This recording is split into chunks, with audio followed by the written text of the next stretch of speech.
Assalamualaikum warahmatullahi wabarakatuh. Salam karayon. Sampeyan menawa wis nate mangan masakan khas Jawa kayata gudeg Jogja, utawa mangan sego gandul pati, utawa soto Kudus, selat Solo, sego pecel, rujak cingur, kering tempe, klepon, dawet, jenang, dodol, legen, lan es campur. Wakeh ya, marai luwe. Apa pepadan saka panganan lan omben-omben sing tak sebutake kuwi mau? Iya, legi. Aku wis tau muteri meh kabeh Jawa Tengah lan Jawa Timur lan ngicipi panganane. Lan meh kabeh tlatah sing tak tekani kuwi mau, ciri masakane ya kuwi legi. Iki beda nalika aku ning Jawa Barat utawa ning Jakarta. Masakane cenderung gurih, asin. Nalika aku ning Bandung lan pesen teh hangat, mesti sing metu yaiku teh tawar. Kudune ngomong teh hangat manis utawa nek atis ya es teh manis. Nek ngomongnya mung teh hangat utawa es teh ngono tok ya bakal didoli teh tawar. Beda karo ning Jawa Tengah lan Jawa Timur. Pesen teh hangat ya mesti langsung metu teh hangat legi otomatis. Malah nek metune teh tawar ya sing tuku iso ngamuk.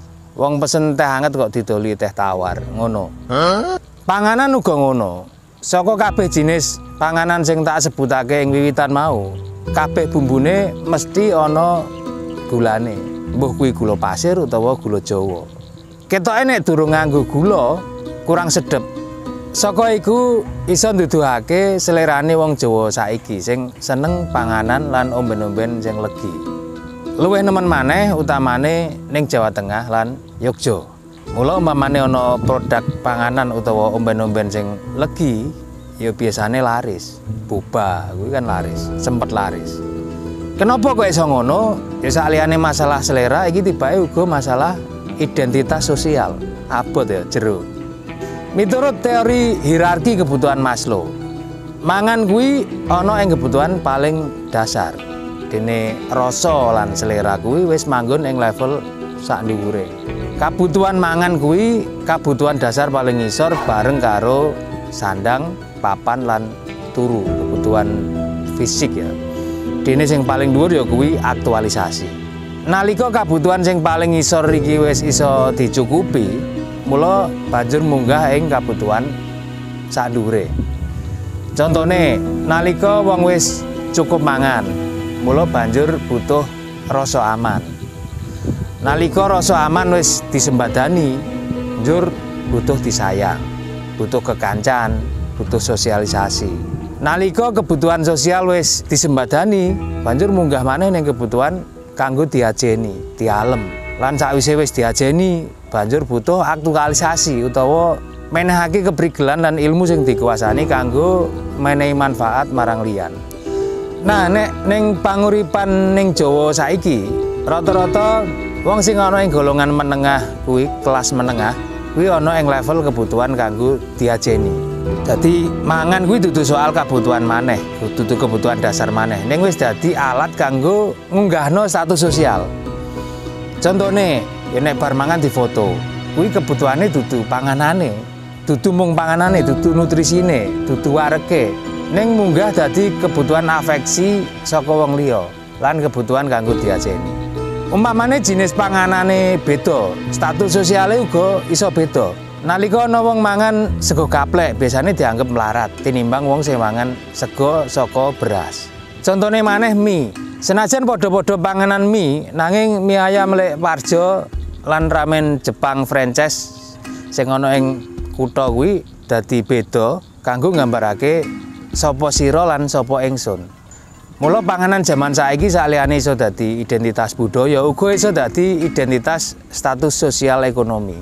Yen ing video sadurunge aku njelasake filosofi cogito ergo sum utawa aku mikir mula aku ana, mula ing konteks iki yaiku edo ergo sum utawa aku mangan mula aku ana. Aku mangan mula aku eksis. Apa sing tak makan jelasake sapa aku. Mula panganan kuwi ancen iso dadi identitas.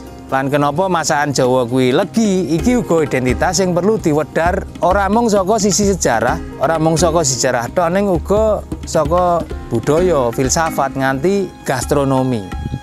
Nanging ya kuwi kaya sing wis tak wedhar ing video sadurunge, awake dhewe ora oleh a priori. Awake dhewe oleh skeptis lan takon apa wae ning ora oleh nyekel kenceng bebener sing wis awake dhewe cekel sadurunge.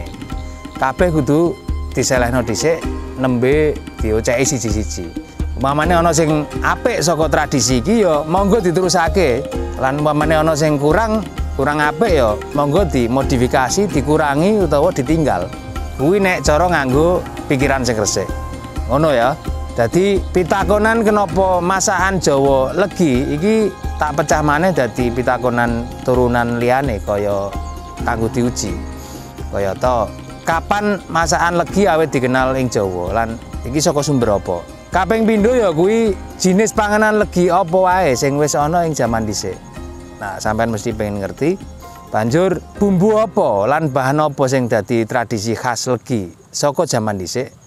Kaping papat, saka budaya ing era apa tradisi masakan legi iki diwarisake ning awake dhewe. Lan kaping 5, apa dampake tradisi panganan legi iki ing cara mikir kesehatan lan peradaban wong Jawa saiki. Monggo disimak video iki nganti pungkasan ben wawasane awake dhewe tambah jembar.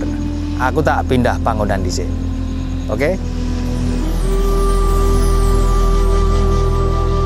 Kanggo ngawiti wedharan iki aku ngejak sampean melangkah adoh memburi ing jaman kerajaan Holing utawa Kaling utawa luwih populer diarani Kalingga Ratu Sima lewat catatan Cina dinasti Tang. Wong-wong ing tlatah kuwi nek mangan ora nganggo sendok utawa sumpit ning langsung nganggo tangane. Kerajaan iki sugih lan ngasilake produk tempurung penyu, emas lan perak. Saliyane iku uga ngasilake tuwak saka klapa sing digantung. Soal tradisi mangan nganggo tangan utawa muluk kuwi isih lestari nganti saiki. Lan awake dhewe ora perlu isin wong nabi nek dahar uga muluk. Sing penting tangane resik. Nanging sing perlu awake dhewe wigateni dudu iku. Ning soal tuwak. Kenapa tuwak? Sebab iki iso dadi awitan penelusurane awake dhewe. Tuwak kuwi rasane piye lan bahane saka apa? Soal rasane jarene ana legine. Aku dhewe urung tau ngombe tuwak, nek legen pernah. Nanging aku ora perlu njajal dhewe kanggo mangerteni rasane. Aku cukup goleki kuwi ing internet lan takon rasane tuwak kuwi kepiye utawa takon karo wong. Saka peperang sumber sing iso tak percaya, aku oleh katerangan yen jebule rasane tuwak kuwi legi sepet. Iya, tegese ana legine. Tuwak kuwi digawe saka apa? Tuwak kuwi digawe saka wit aren sing mlebu ing famili Palmae utawa palem-paleman. Tegese saka wit palem-paleman iso ngasilake rasa sing rasane legi. Korma kuwi uga palem, rasane legi.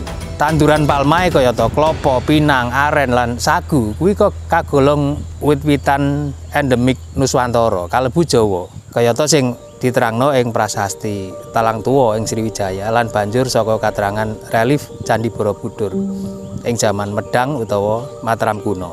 Panganane wong Jawa uga isih padha karo panganane wong-wong ing tlatah liyane kaya to Sumatera, Kalimantan, Sulawesi, Papua lan liyane. Ya kuwi sagu. Yen ing luar Jawa, sagu kuwi digawe saka wit lontar lan wit sagu. Dene ing Jawa sagu kuwi akeh digawe saka wit aren. Sampeyan iso mirsani videoku sadurunge kanggo mangerteni babagan iki. Linke tak tulis ing deskripsi. Mergo aren lan klapa ning kene cacahe akeh, mula wit-witan iki uga diolah dadi maneka warna sumber panganan. Saka bonggol kembange, kembang aren kuwi iso dikasilake nira. Nira sing iso diolah dadi legen lan banjur tuwak. Saka wite iso diolah dadi sagu lan saka wohe iso dadi kolang-kaling. Nah, apa kolang-kaling iki uga dadi asal usule jeneng kerajaan Holing, Keling utawa Kaling utawa Kalingga iki wigati kanggo diteliti luwih jero. Banjur saka ngendi rasa legi kuwi awit dimangerteni wong Jawa kuno kanggo nglekapi rasa masakan. Miturutku kuncine ya saka wit-witan palem iki, wit aren lan kanca-kancane iki. Nira saka wit aren sing sakliyane iso dadi legen lan tuwak, nek digodhog lan dicetak iki iso dadi gula aren. Yen wong Jawa jaman biyen wis iso ngolah sagu lan tuwak, Mula ketoke bakalan rangel kanggo iso nggawe gula aren. Lan yen bahane digawe saka wit klapa, kuwi sing diarani gula Jawa. Kenapa diarani gula Jawa? Ya menawa ancene iki mula bukane saka Jawa, asli Jawa. Kanthi ilmu etimologi kan ngono. Gula aren lan gula Jawa menawa dadi mula bukane wong Jawa jaman biyen kenal rasa legi, cita rasa manis utawa legi. Nanging apa banjur iki dadi tradisi masakan Jawa sing legi-legi nganti saiki kuwi. Simpen dhisik ibu teh saiki mergo iki durung cukup kanggo gawe kesimpulan. Apa iya anane wit-witan palem iki ndadekake tradisi panganan legi ing Jawa? Awake dhewe kudu nelusur maneh saka fakta liyane, ya kuwi piye jinis masakan wong Jawa ing jaman klasik saka sumber sejarah liyane. Nanging sadurunge lanjut tak elingno kanggo sampeyan sing durung subscribe, monggo subscribe dhisik ben channel edukasi basa Jawa iki iso terus ngrembaka.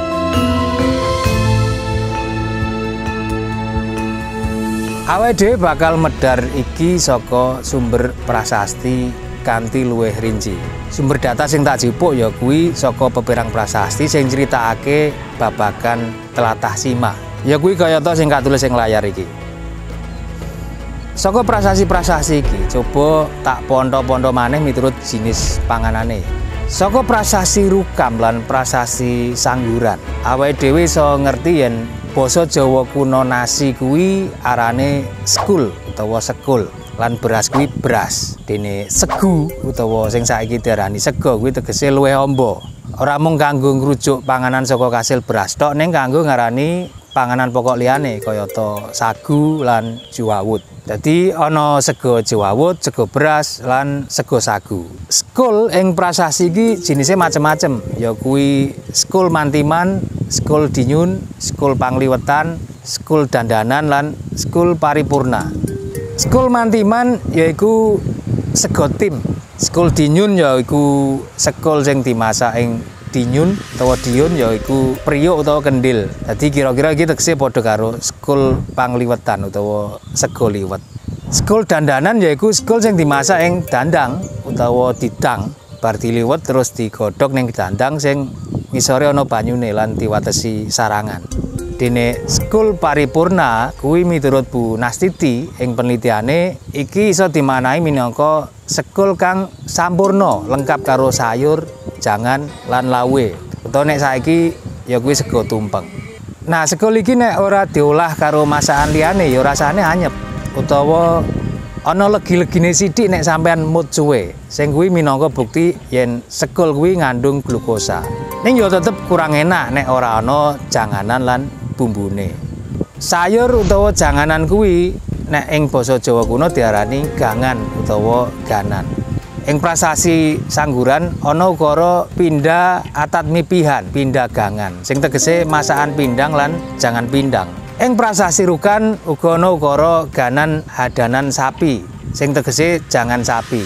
Hadanan sapi wok ya berarti jangan sapi lan babi. Jangan iki uga diarani klakla, kayata sing disebut ing prasasti Rukam. Klakla iku nek ning basa saiki jenenge kela utawa kelo. Sampeyan mesti wis tau krungu jeneng masakan kelo mrica, kayata kelo mrica iwak patin utawa kelo mrica gurame. Nah, kuwi asal usule saka klakla, kela dadi kelo.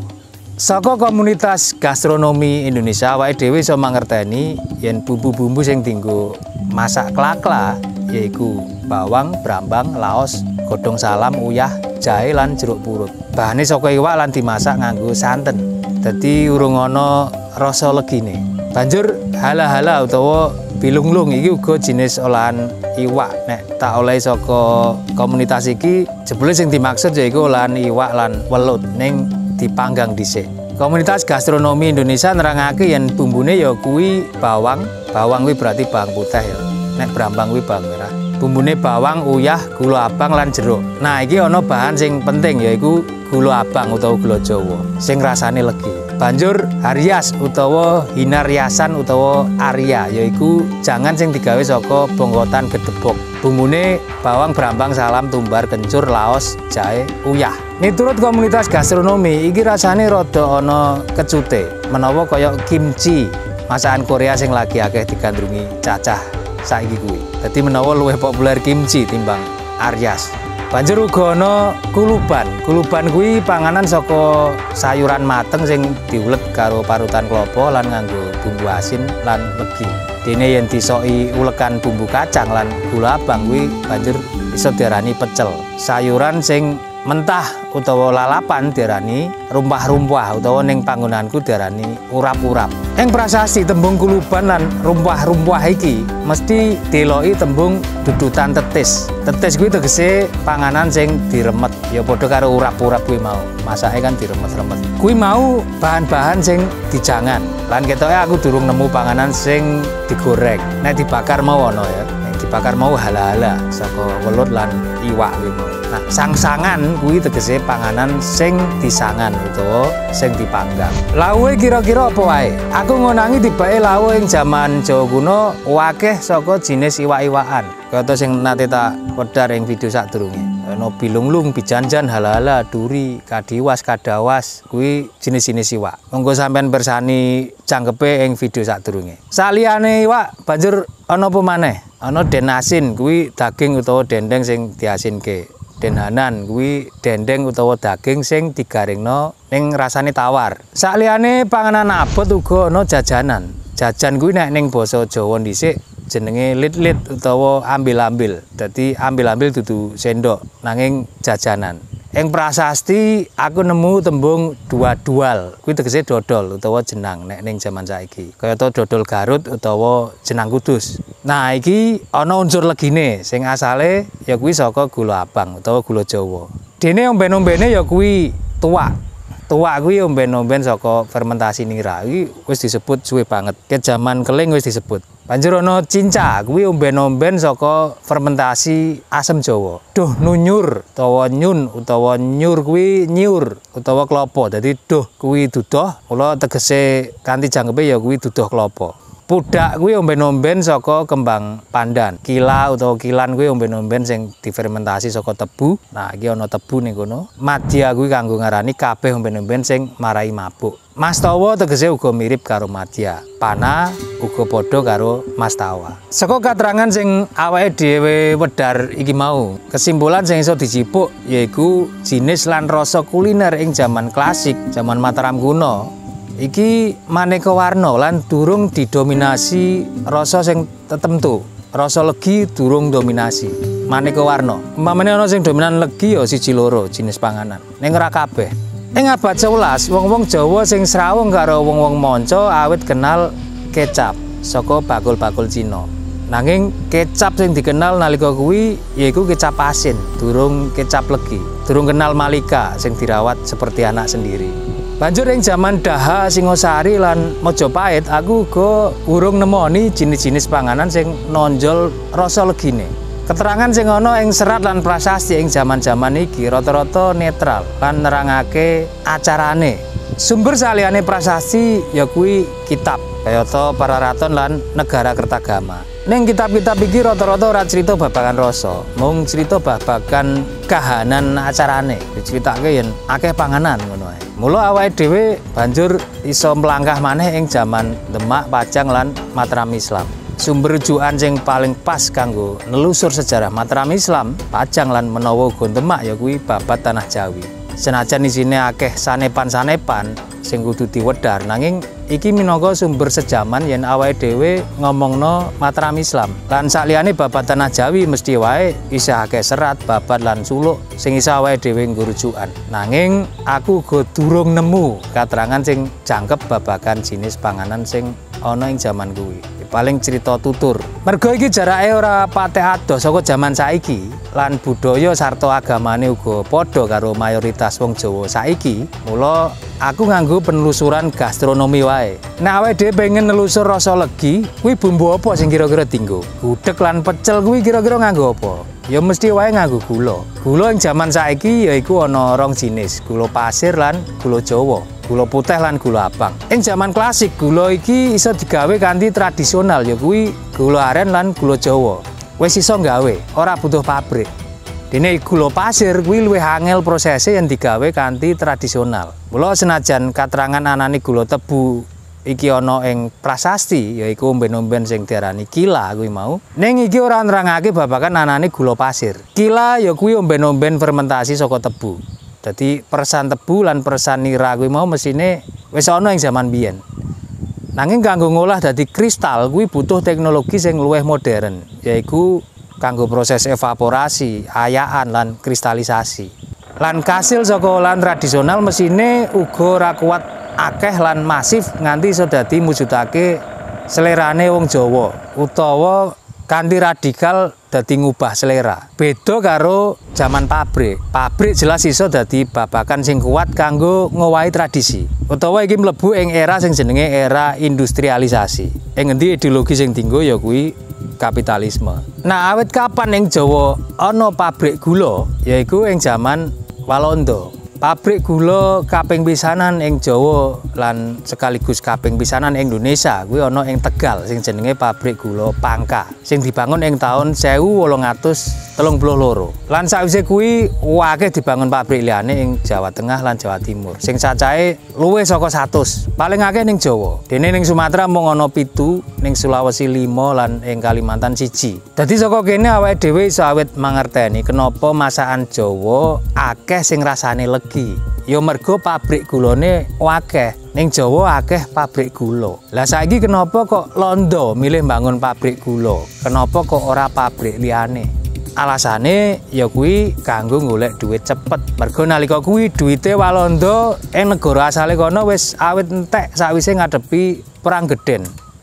Ngadepi tentarane Pangeran Diponegoro sing diarani Perang Jawa 1825 nganti 1830 lan ngadepi tentarane Tuanku Imam Bonjol ing Sumatera utawa sing diarani Perang Padri ing taun 1803 nganti 1838. Nalika kuwi ing Jawa sakwise Pangeran Diponegoro dirangket kanthi licik lan dibuang ing Sulawesi.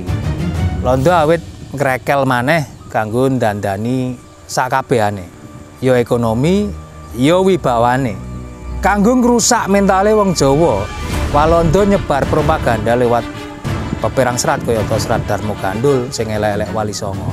Serat sing ditulis dening mantan pasukane Diponegoro sing mbelot ning Londo kuwi duwe misi kanggo njabut identitas wong Jawa sing wis kenthel ing kawruh Islam. Mergo nek nganti tukul Pangeran Diponegoro sing anyar, duwite Londo iso entek tenan. Sok kukut nih saka Jawa, saka Indonesia. Indonesia urung ana nalika kuwi. Lan kuwi ateges kekuasaane ning Nuswantara iso entek, iso cuthel.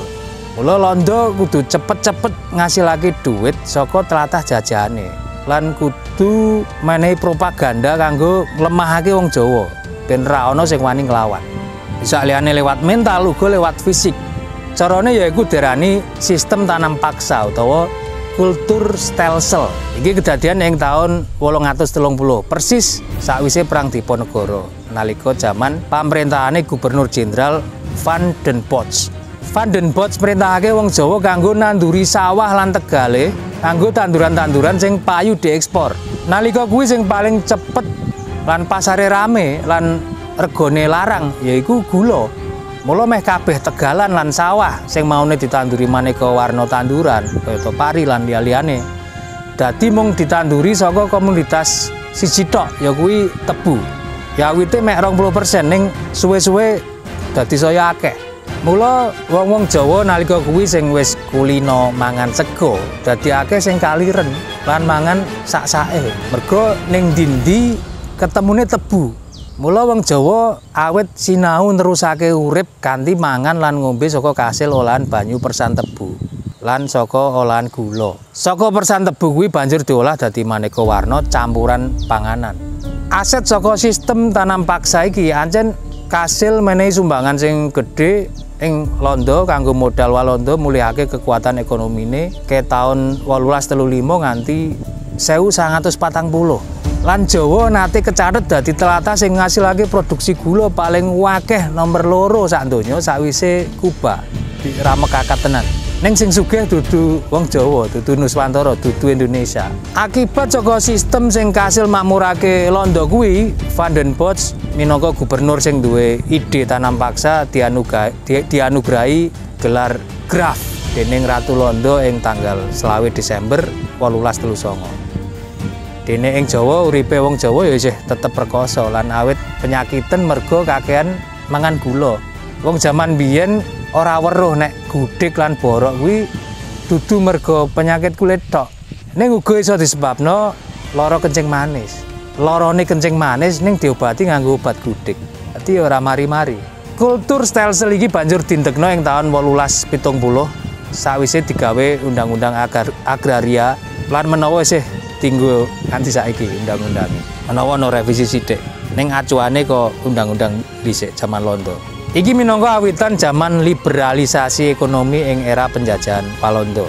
Pabrik-pabrik gula sing wis ana mesti wae ya dadi eman nek ora dimanfaatke. Mula senajan tanam paksane wis dibusek ning nandur tebu lan produksi gulane ya lanjut terus. Pabrik-pabrik lan tegalan tebu kuwi banjur diserahno marang pihak swasta Londo lan uga marang sultan-sultan saka Kraton Surakarta lan Ngayogyakarta. Pihak kraton ya mesti wae seneng mergo iki iso nambah penghasilane kraton. Dadi bengkok-bengkok uga iso rupa ladang tebu. Lah banjur piye nasibe wong Jawa, rakyat jelata sing wis kulino mangan panganan legi nalika jaman tanam paksa, tibake uga ora maleh mergo gula kuwi wis marai nyandu, sepisan wae awake dhewe njajal lan krasa enak, dopamin sing ning ana ning uteke awake dhewe bakal metu lan mula sak banjure bakal pengen maneh. Lan niku ora dialami siji loro wong tok ning Jawa, ning sing ngalami akeh. Mula masakan-masakan sing ora legi awit ditambahi gula ben tambah enak.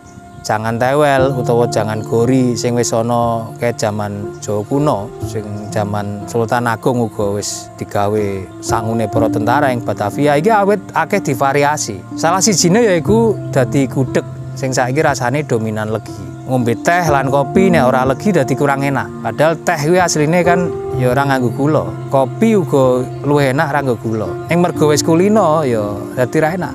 Kelo utawa klakla sing maune mung asin pedes kayata klo mrica lan mangut banjur uga ditambahi gula lan dadi akeh variasine kayata semur daging. Semur kuwi kok basa Londo ya, semur. Banjur sego gandul, soto lan sak panunggalane sing rasane dadi ana unsur legine. Rawon sing awitane gurih diwenehi gula abang lan dadi pindang daging sing rasane legi. Nek ning Kudus kuwi ana pindang daging. Dudu iwak pindang ning saka daging kaya rawon ning rasane legi. Lan sawise pabrik gula ing abad 19 iki uga awit akeh dibangun pabrik kecap legi, kecap manis, dudu kecap asin. Sing didekno dening para pebisnis saka Cina kayata pabrik kecap Benteng sing didekno dening Teng Haisui ing taun 1882 ing Tangerang. Lan banjur diterusno Teng Giokseng kanthi jeneng kecap Cap Istana. Iki minangka pabrik kecap paling tuwa ing Indonesia lan banjur disusul pabrik kecap liyane kayata kecap Cap Orang Jual Sate. Duweke Ong Chin Bun tahun 1889 ing Probolinggo. Sawise kecap diproduksi kanthi masif, panganan ing Jawa tambah maneka warna maneh kayata dadi ana sate ayam, sate kambing, tongseng, sego goreng, bakmi Jawa, bakso mie ayam, batagor, siomay lan sak panunggalane. Sing saliyane nganggo bumbu gula Jawa uga ditambahi kecap. Rasa legi kuwi ra iso disalahno. Tanpa anane rasa legi, mula ilate awake dhewe uga ora bakal iso ngecap enake panganan sing diparingake pangeran ing alam donya iki. Ikan koyok swarga donya. Nanging kabeh babagan sing apik iso dadi ora apik yen kuwi kakean. Ing jaman saiki, cah-cah cilik wis awit akeh disuguhi panganan lan omben-omben sing legi. Dene aktivitas obah sawise onone HP dadi ora pateh akeh tinimbang jaman biyen. Cah-cah nom luwih seneng dolanan game Free Fire timbang dolanan sepeda utawa bal-balan ning latar. Konsumsi lan kemareman marang masakan legi sing dibarengi karo pakulinan arang obah iki ndadekake kualitas fisik dadi ora pateh apik, kayata marai lemu lan ora lincah. Mudune kekebalan fisik ndadekake aki mudun. Uga iso ndadekake sumber utama penyakit metabolik kayata diabetes, jantung lan stroke. Yen wis mengkono, mula kualitas urip uga bakal mudhun. Dadi nek ing wiwitan mau aku ngomong yen panganan kuwi identitas. Mula sejatine panganan legi sing awake dhewe pangan saiki kuwi uga menehi peperang katrangan babagan identitase awake dhewe. Yaiku nerangake yen awake dhewe nate dijajah lan kepeksa adaptasi karo panganan legi. Dene masakan sing maneka warna kuwi nerangake yen awake dhewe nate merdika kanggo milih rasa panganan. Mula apa sing sampeyan pangan jelasake sapa sampeyan. Dadi kabeh balik ning awake dhewe kanggo ngolah warisan budaya iki. Budaya kasusun ing proses sing dawa, kasusun saka gabungan pengalaman-pengalaman jaman mono. Dadi minangka wong Jawa, aku ora nolak warisan kuliner sesepuh jaman biyen sing rasane dominan legi kuwi. Nanging aku duwe ukuran dhewe kanggo ngukur rasa cukup. Ora kabeh panganan Jawa kuwi elek, lan ora kabeh panganan Jawa kuwi uga apik. Aku duwe hak kanggo milih warisan panganan ndi sing bakal sering tak pangan. Nglestarekake tradisi kuwi apik, dene njaga kesehatan awake dhewe lan sedulur kabeh kuwi uga apik. Malah luwih apik lan ana ing sandhuwure njaga tradisi. Mergo tradisi ora bakal kejaga yen sing njaga tradisi ora sehat. Dadi aja nganti kanthi alasan nglestarekake budaya nanging ngorbanake kesehatane awake dhewe. Kabeh kudu ditaker kanthi porsi sing pas. Matur nuwun sepurun nyemak nganti pungkasan. Salam karayon, billahi taufik wal hidayah.